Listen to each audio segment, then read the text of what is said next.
Keep your radio dial right here. You're locked into the hottest news station on the planet. Hot 702.5 in FM sound. Blazing today's hip-hop, R&B, and pop music. Keeping your radio on fire. Bringing you the hottest, realest, riskiest talk shows live 24/7 on hot7025fm.com.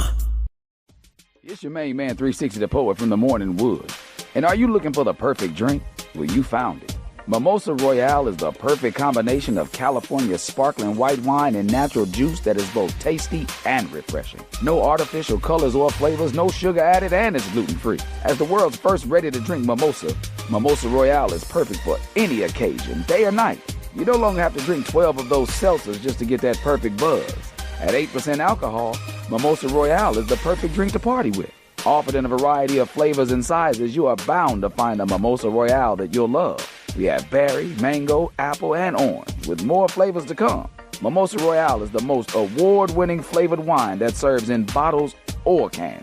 You can find them online at drinkmimosa.com or find them at your local liquor store. Ask for it by name. Mimosa Royale.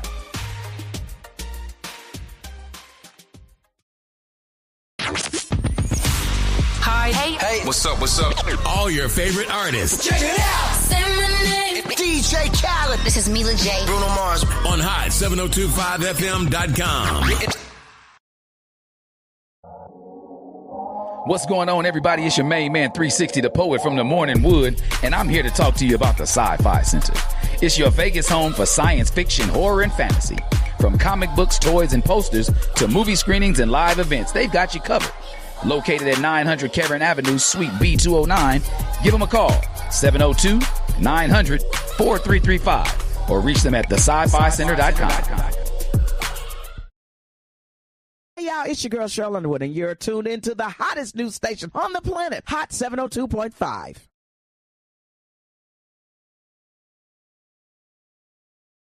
Yo, it's Tavon Greatness Patterson. Want to listen to Hot 702.5 on the go?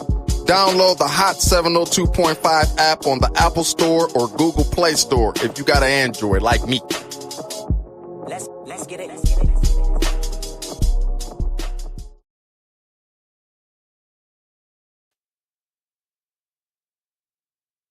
Oh, okay. I thought she was going to run one more. Good morning.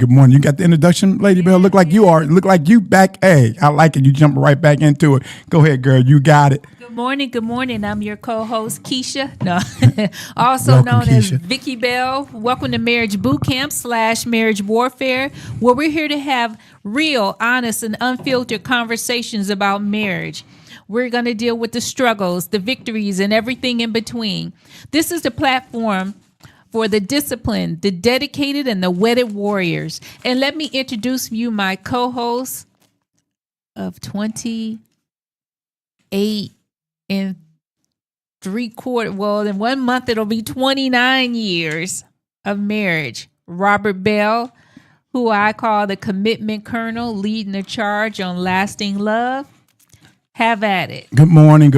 Welcome to Hot 702.5 Risky Radio, coming to you live right here in Las Vegas.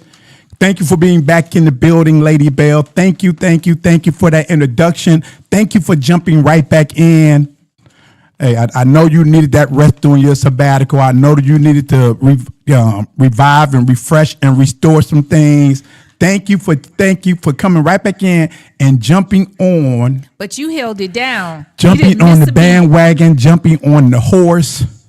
You didn't miss a beat. Jumping right back in. Thank you. Hey, Lady Bell, it's January 10th, Woo. 2026, this Saturday morning.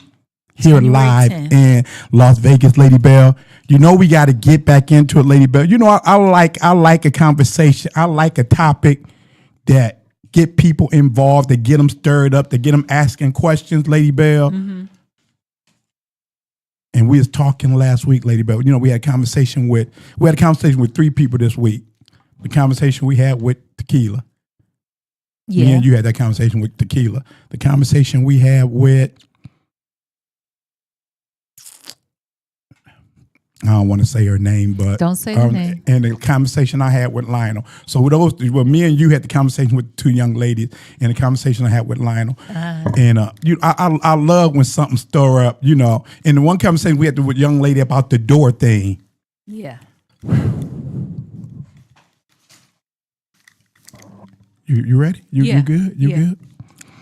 The conversation wasn't with the topic wasn't the door. The topic was. I said, the topic was because I said, we might as well get into it. I said, 29 years of marriage, 33 years of 33. We're gonna be like everybody else. How long y'all been together? 38 years. Y'all been married 38 years? No, we've been married 10, but we've been together. We gonna count everything. That's that marriage math. If 1 + 1 = 1, then married 5 years but been together 40 years can equal. Math is math. So we talking about like almost 34 years. You've been with me 34 years. We've been around each other. And who'd have thought? Who? You said after 29 years. 10 months and like 14 days. Yep. Somebody said, Rob, your memory is crazy. You be throwing out dates and years. I'm good with months and years. I can narrow down the month and year. It's people out there, man, I wanted to Google that. It's people out there, because we were talking about my memory.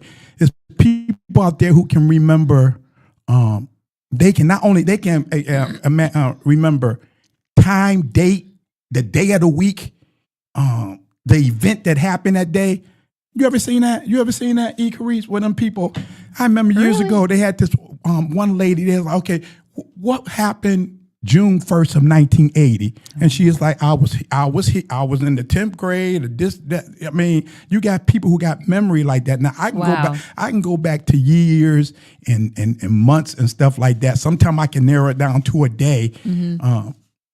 Especially after, when something, I don't care, something great can happen in your life, something big can happen in your life, and then from that day forward, your memories start getting more sensitive. Like say when you lose a sense of one thing, your other senses get greater. Yeah. So I think when something great happened in your life or something spectacular happens, I think from that point forward, you start keeping more detail of the things that happen, or it could be the opposite. Something bad could happen, something tragic can happen, and then from that day forward, you be more alert of time and awareness and all that. Yeah. So my time is pretty good since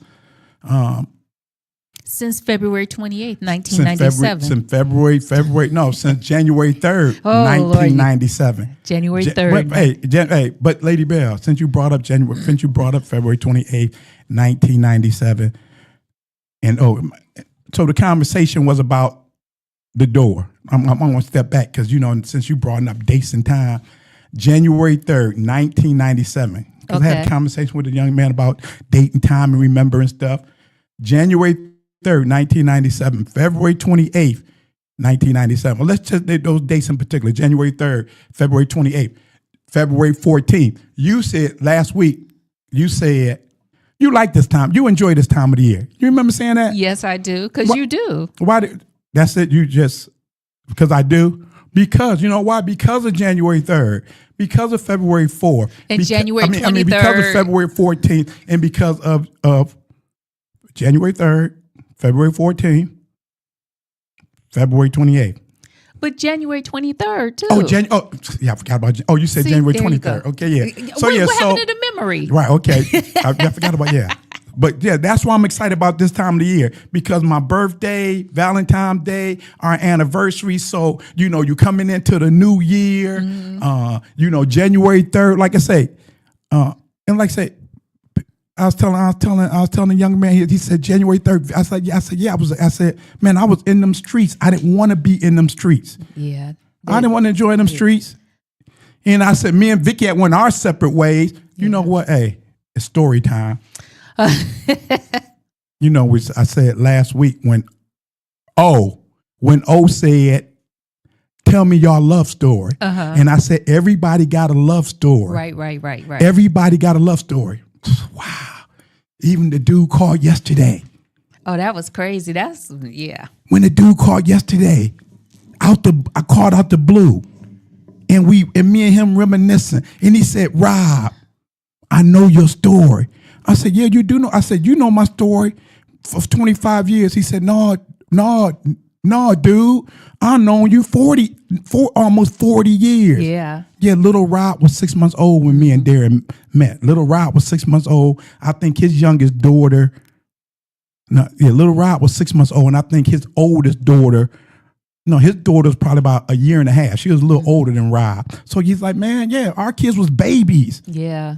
And then he said, man, I know your story. Going back a couple weeks ago, we on vacation. We talking to that couple. And every time they would say something. And I was like, well, let me tell you this. And the young lady said, do you have a story for everything? What did she say, Lady Bell? Do you have a story for everything? Do you have a story? That's life. You better have a story. You better have a testimony. You better have some truth. You better talk about your pain. Hey, listen, young man. Listen, young father. Listen, young husband. I believe every man needs a mentor in his life. Every man needs another man that's going to speak life, strength, direction, correction, and direction. But when they're your mentor and they're speaking life into you, right, they better have a story. Don't just let them sit around and listen to your story. When you tell them I'm going through this, they better say I got a story. Young man, let me tell you about when I went through a familiar situation. But you don't know nothing about this. I've been through this. Man, I've been there and I've done it. I got a story for that. Yeah, I got a story.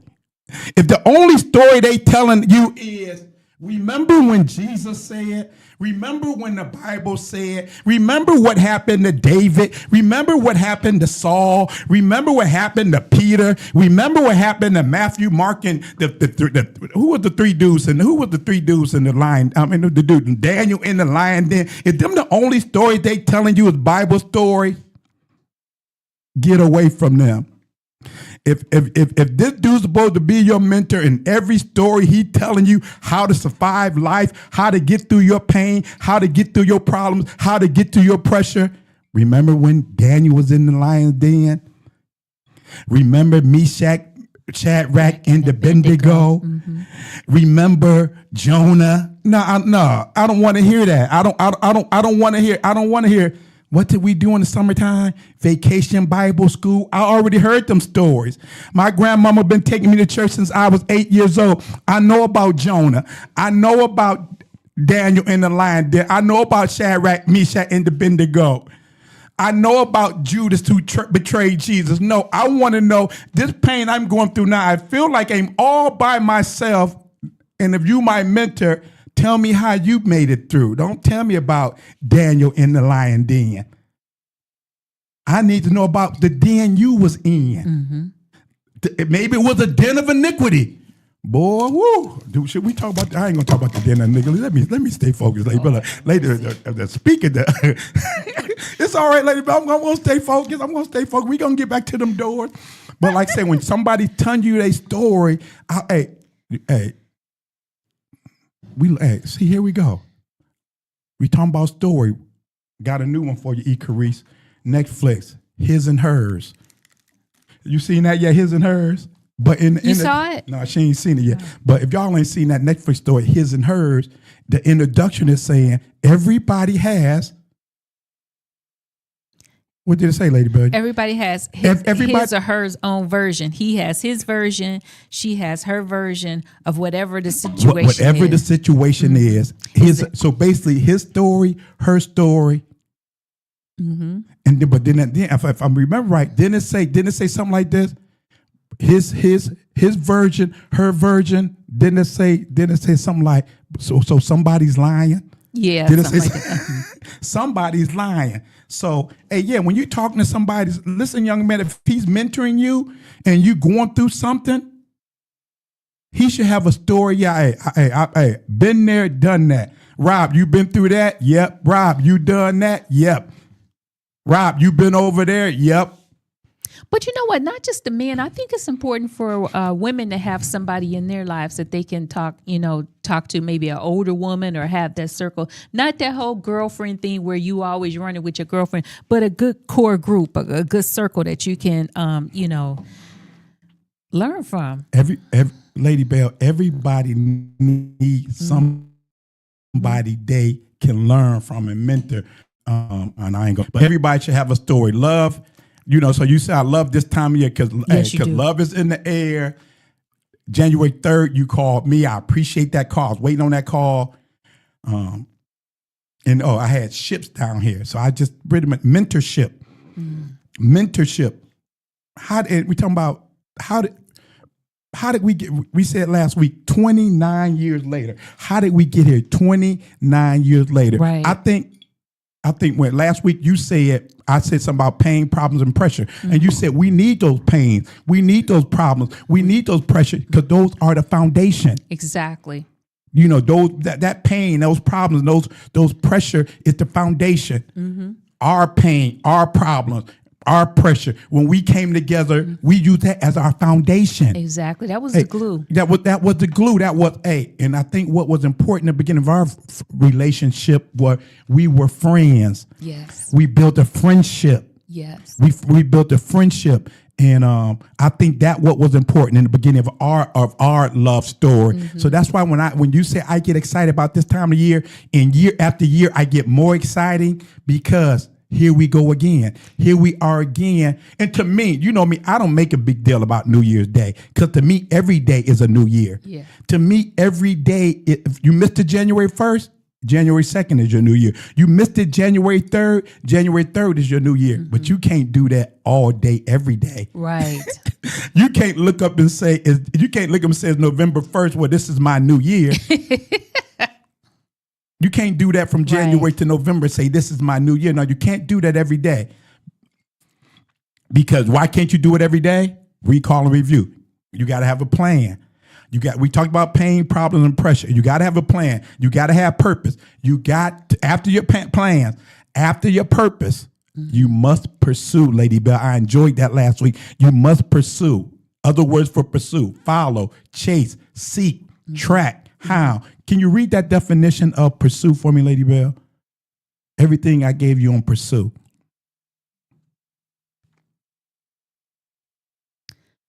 Okie dokie. We communicated a lot last Ain't Lady week. Bell looking good? Y'all look at that girl. Boy, hey. Looking good, girl. Pursue. Thank you.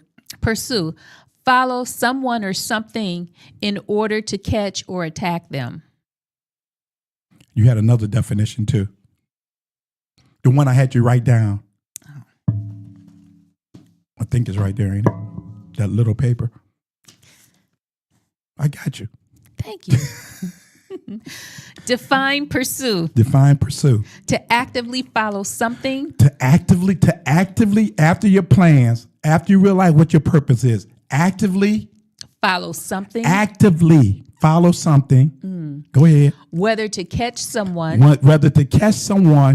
Achieve a goal. Achieve. What is your plan to achieve? What's your goal in your plan? What's the purpose of the goal in your plan? Now you must pursue it. Go ahead, Lady Bell. Continue a plan. Continue a plan. A plan. Or investigate a topic. Investigate a topic. It's about going after something literally. Hold it. It's about what? Going after something literally. Speaking to the mic. Going after something literally. So you hear the difference when you're speaking to the mic? Thank you. After going something literally, after going after your plans, after you going after your purpose, to follow it, chase it, seek it, to track it, to hound it. Lady Bell, I was going to get into that hound, but I ain't going to do that. Recall and review. We talked about last week, Lady Bell. Jump in at any time. We talked about last week. Oh, I was saying love story, Lady Bell. And let me jump back on this because I got this wrote down here in my notes.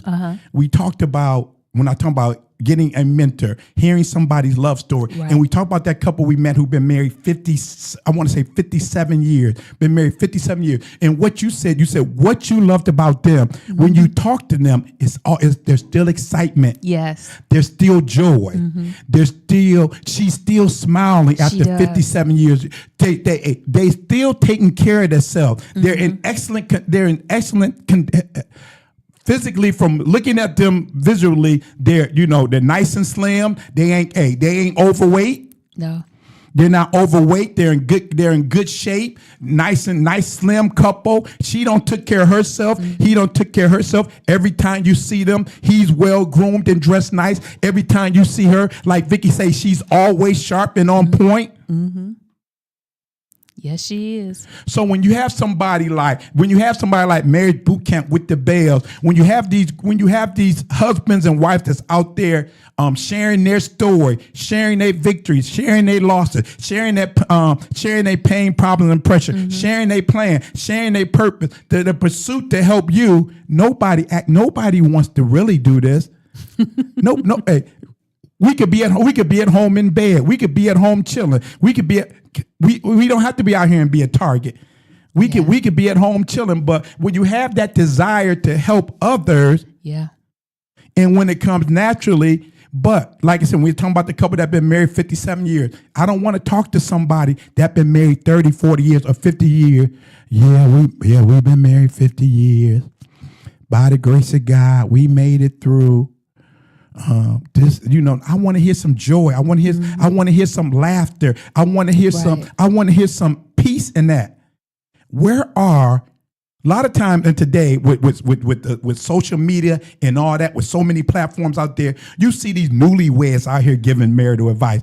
You see people who've been married 3-4 years out here giving advice. They're just scratching the surface. They don't really understand. I'm talking about a newlywed couple, right? Not like me and you, two divorcees who had an ideal of what marriage was and how can we do it better this time. Right. I'm talking about when you got these newlyweds who've been married 2 or 3 years and they try, you might be able to get another young couple who've been married 2 or 3 years, some advice, but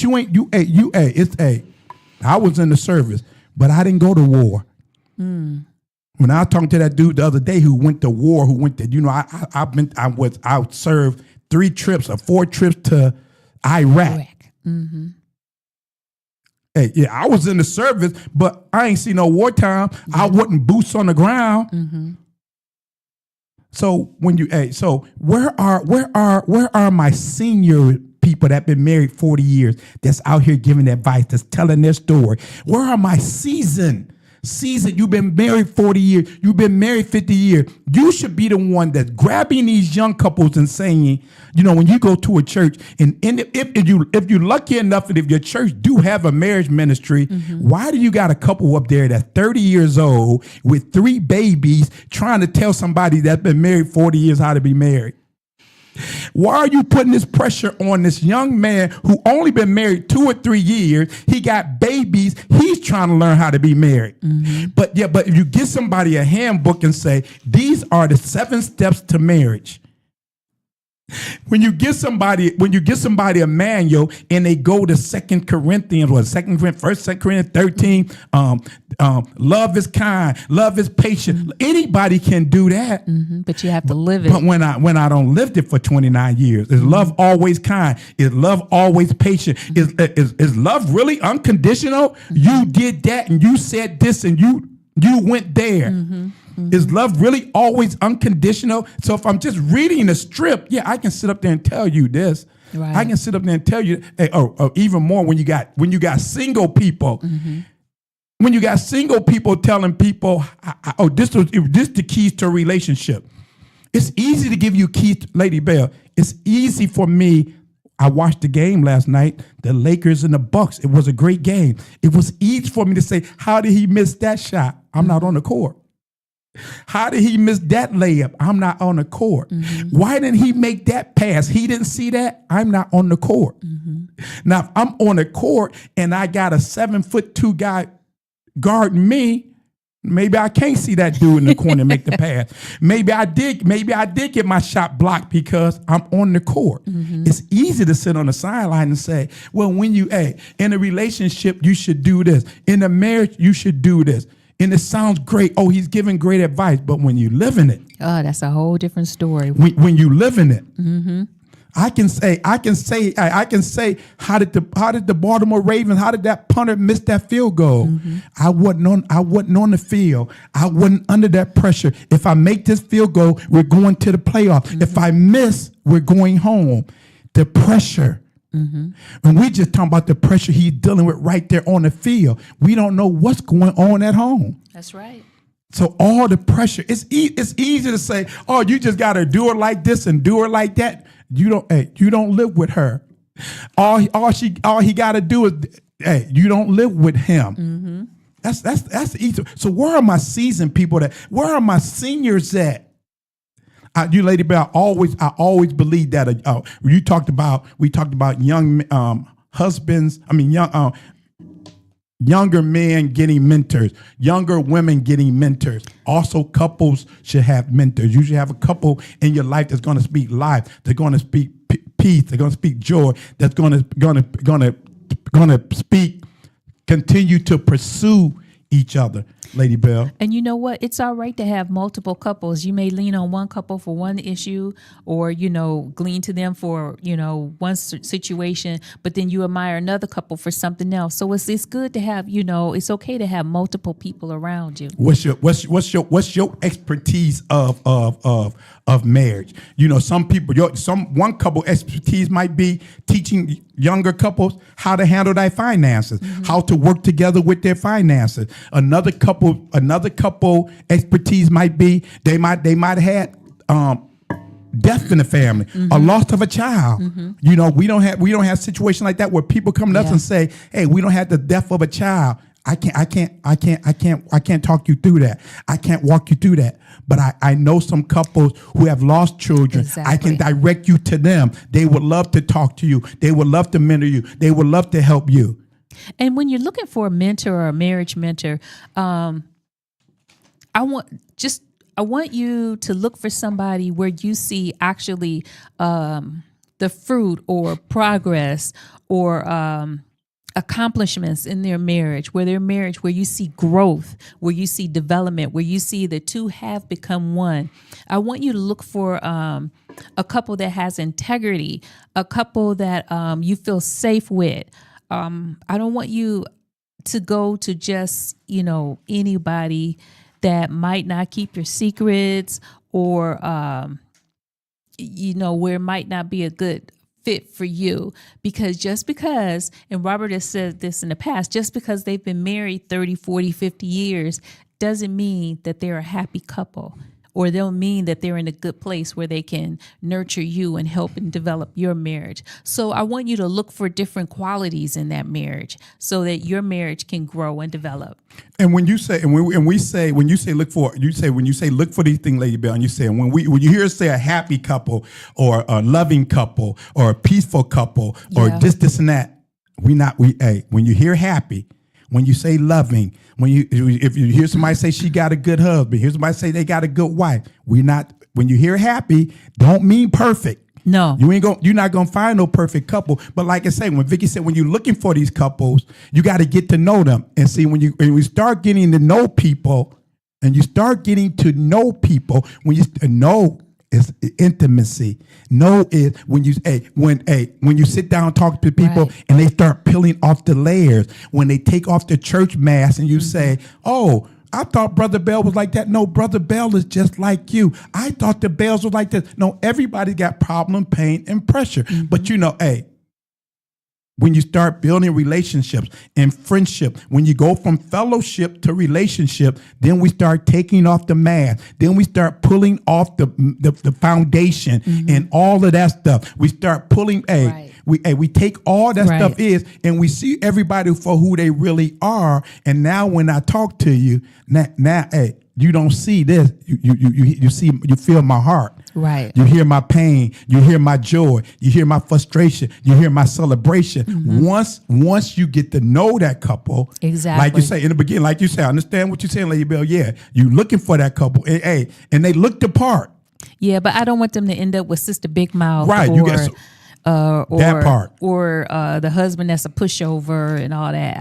The husband that's a what? Pushover. The husband that's a pushover. That's a topic, Lady Bell. The husband that's a pushover. No, but I want them to look for certain qualities. Look for certain qualities. Hey.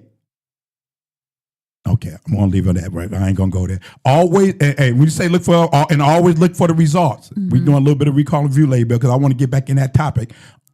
We always say look for the results. Always home first. Now let's get back in. We're talking about opening doors, Lady Bell, and we're talking about. I was saying I'm not much of a door opener, and this, and that. And like I say, all the years, 33 years, 34 years of knowing you, being around you. And from day one, from February 28th, 1997, we started going to that church in June of 97, 98. It had to be 98. Yeah, 98, because we had moved to South Euclid. So from the moment we started going to that church. It wasn't 97? It was 98. Okay. We got married in 97. We moved to. We didn't go to church. We didn't start there in that June, because I know we were looking for a church right away. You think we started in June of 97? Well, then what did we do for that year and a half? Yeah, because I know we was looking for a church. Sundays. Yeah, because we was looking for a church. Was it June of 97? Maybe it was June of 97. Yeah, okay, June of 97. Yeah, June, yeah, okay, yeah. I just don't recall us having a gap back then. Yeah, back then, yeah. And I can't think any other church we was going to. I think because we was looking and then we ended up there. Yeah. Auntie and uncle was invited us there. We love you guys. They invited us there. We love you. But from that point forward, couples were always drawn to us, always wanted to hear our story, always came to us for advice. And at that time, 2 divorcees had only been married 7 to 8 months, but people always was drawn to us. So from that point forward, since that time, all the couples that we don't talk to, all the couples that we don't mentor, all the marriage seminars we don't been to. Yeah, we've been to a lot. If you ain't been to a marriage seminar, you've been married. You should at least try to get you in a marriage seminar, a marriage conference.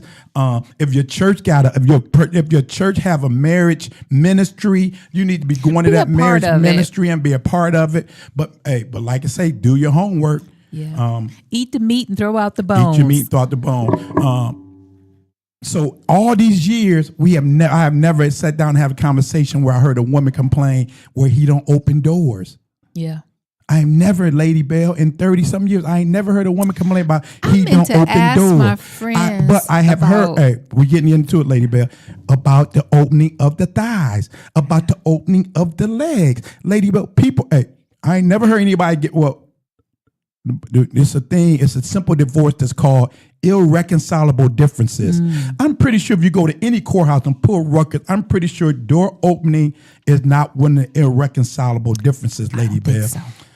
But how many couples have we talked to that have, when the issue is sex, when the issue is she ain't opening up them legs, that she's not opening up them thighs, that is opening doors. To me, that's low hanging fruit. That's to me. If I'm pretty sure if a wife say, "Honey, get the door for me," "Honey, do that."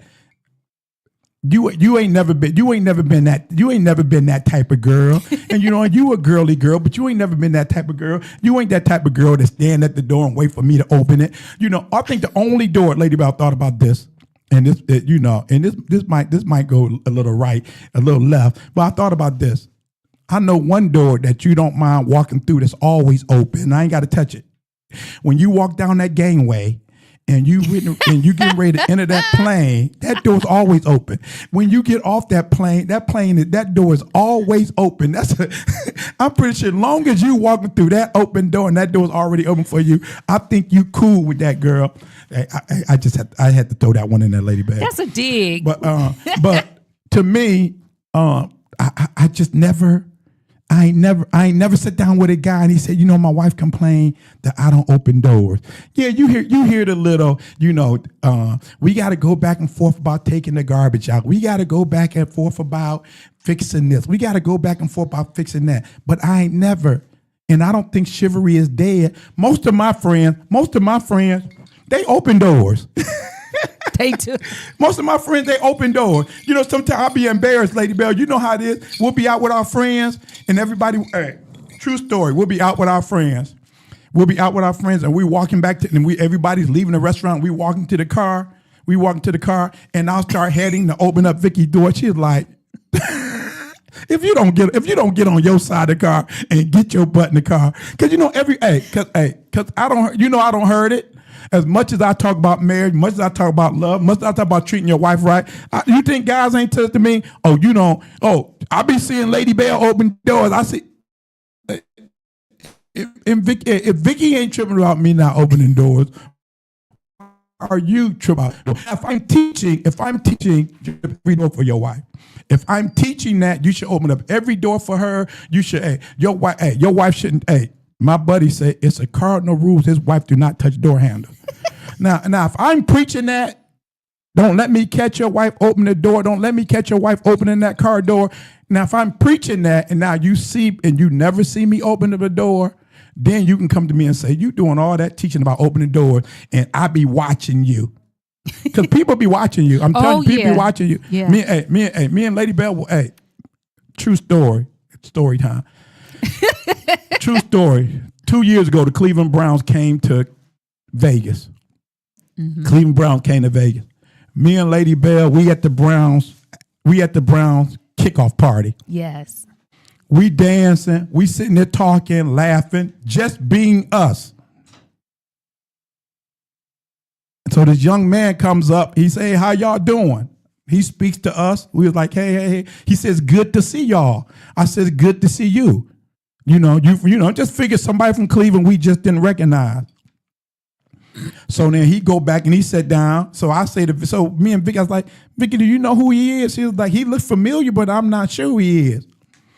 About an hour later, he come back over. He was like, y'all don't know who I am, do y'all?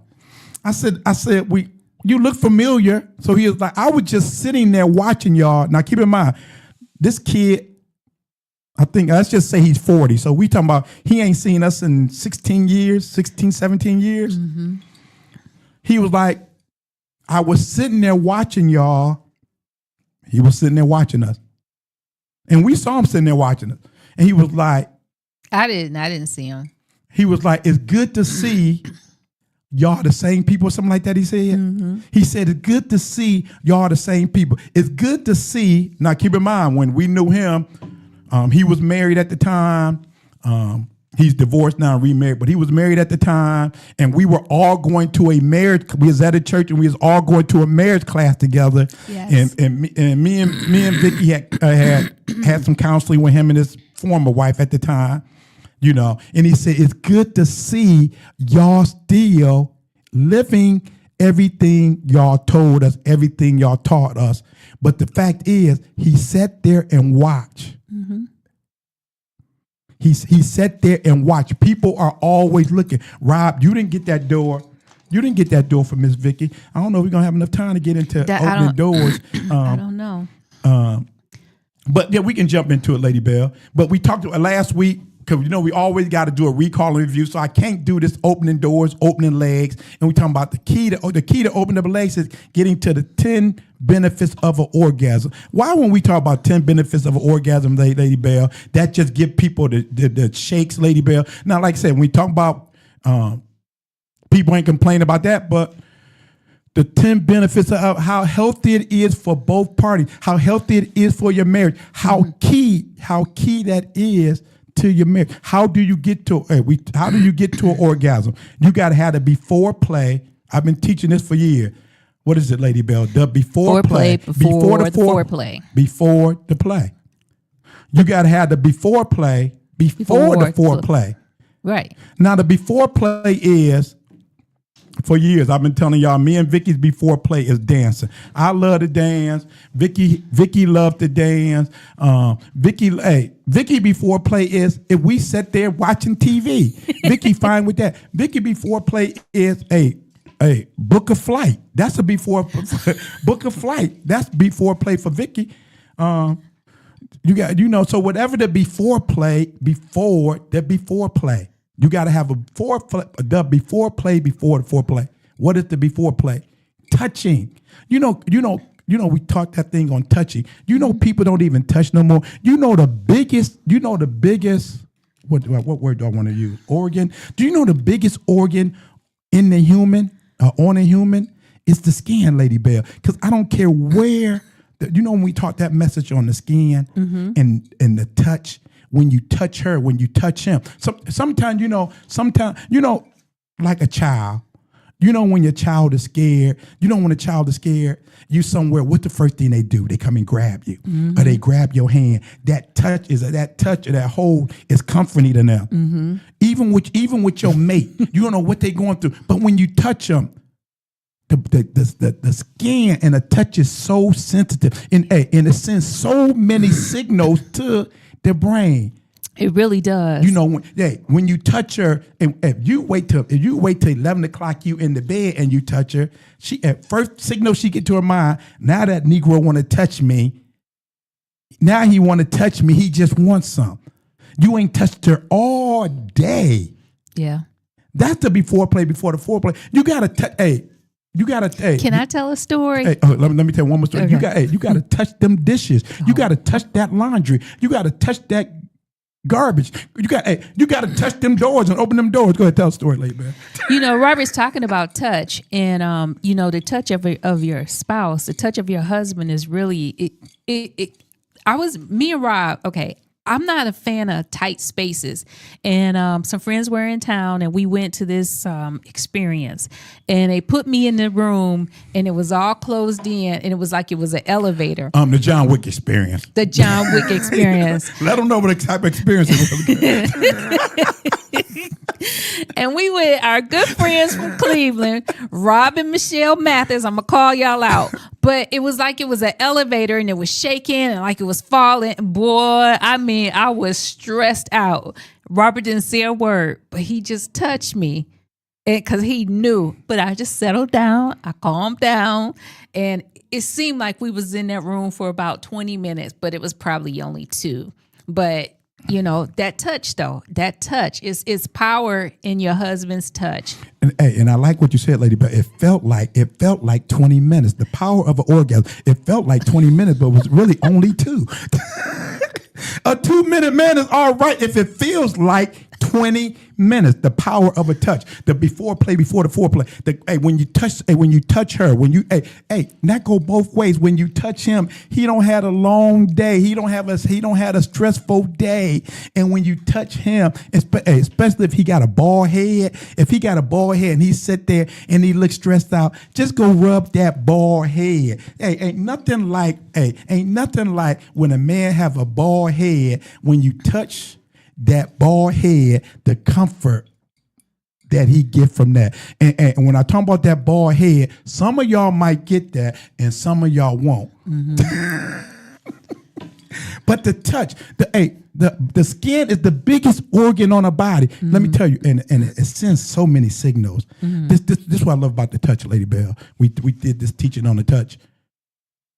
I don't care where, and the skin is so sensitive and sending that signal so fast to your brain. I don't care where a mosquito bites you, you feel it. Yeah, you do. I mean, now we got these new invisible mosquitoes. You don't feel them bite. You just feel the itch afterward. But I don't care where a mosquito bite you, boom, on your knee, on your back. That itch. Yeah. Can you get that itch on my back? No, to the left, to the right. Right there, the power of orgasm. When she say, right here, right there. No, she might say a little lower, a little higher. She might say that's not it. The power of an orgasm. The before play, before the foreplay. But you got to talk. You got to talk. You got to talk to that man. You got to correct him. You got to direct him. It's no different from driving. Before GPS and all that, even with GPS, we still get lost. But before GPS, a man that drive and act like and go around in circles. I know where I'm going. I know where he don't know where he going. He don't where he could go where he going. So you might have to direct him. The before play, before the foreplay, giving the man some direction, giving him some guidance. Now maybe Hey, let me say this part, Lady Bell. He might have known where he was going with Keisha, but you ain't with Keisha now. So now you got to show him how you like it, how you want it. You got, sometimes you got to have that tough conversation that before foreplay.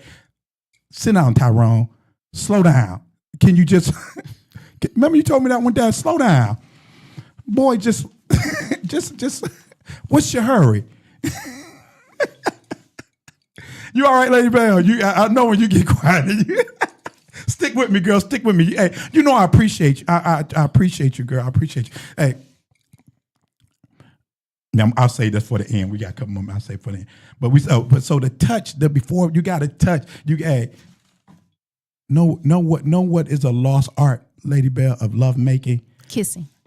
Kissing is a lost art. People don't kiss anymore.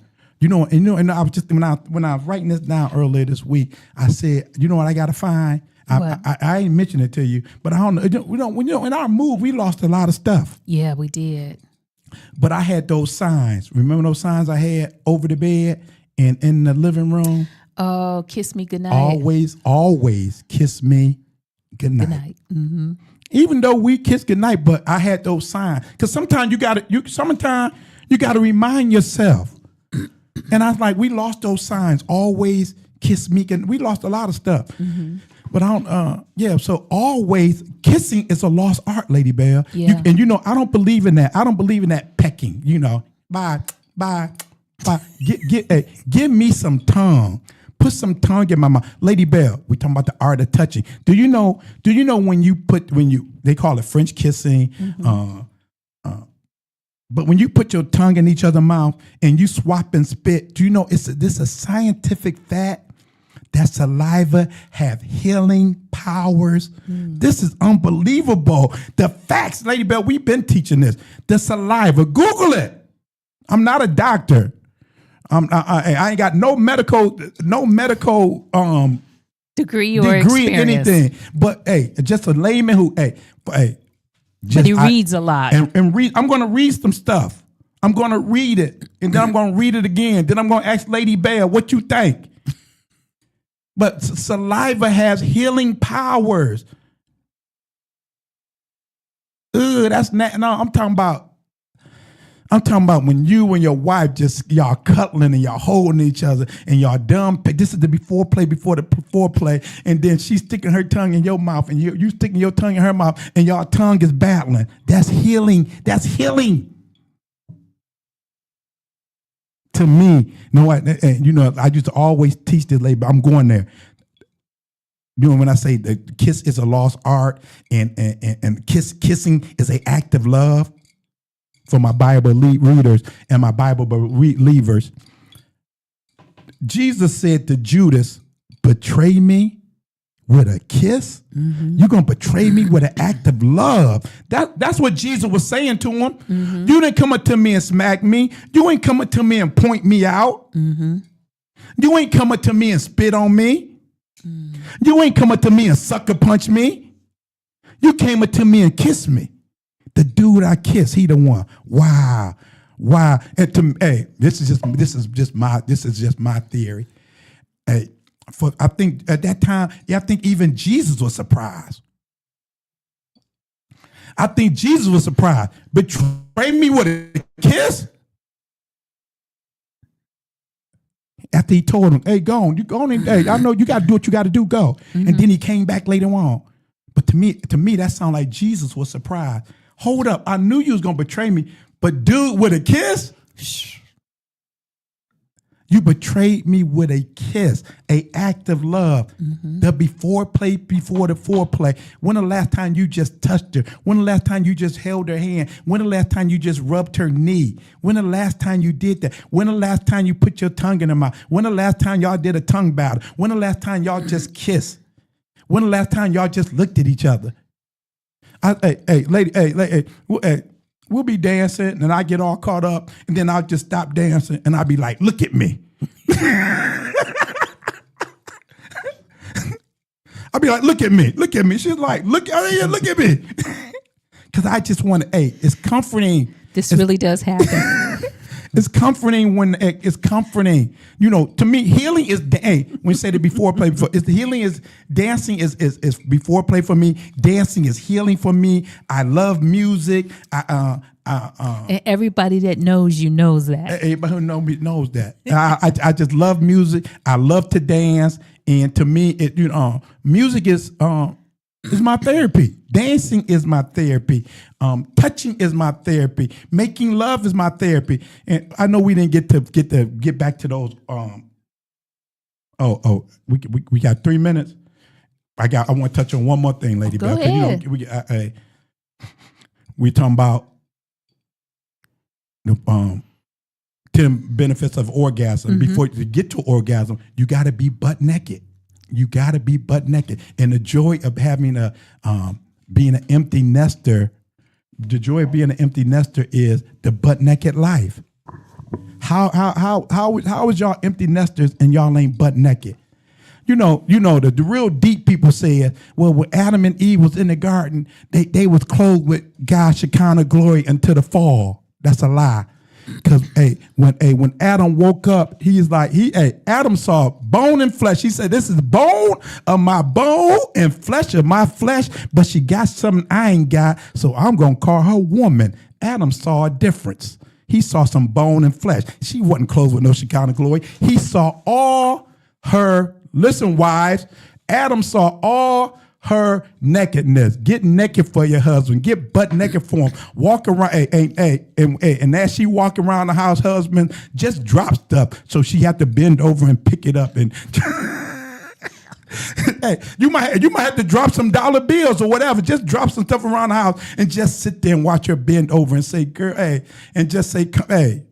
I'm trying to help y'all out. Love is in the air. We getting close to Valentine's Day. Yes. We getting close to this is love making season now.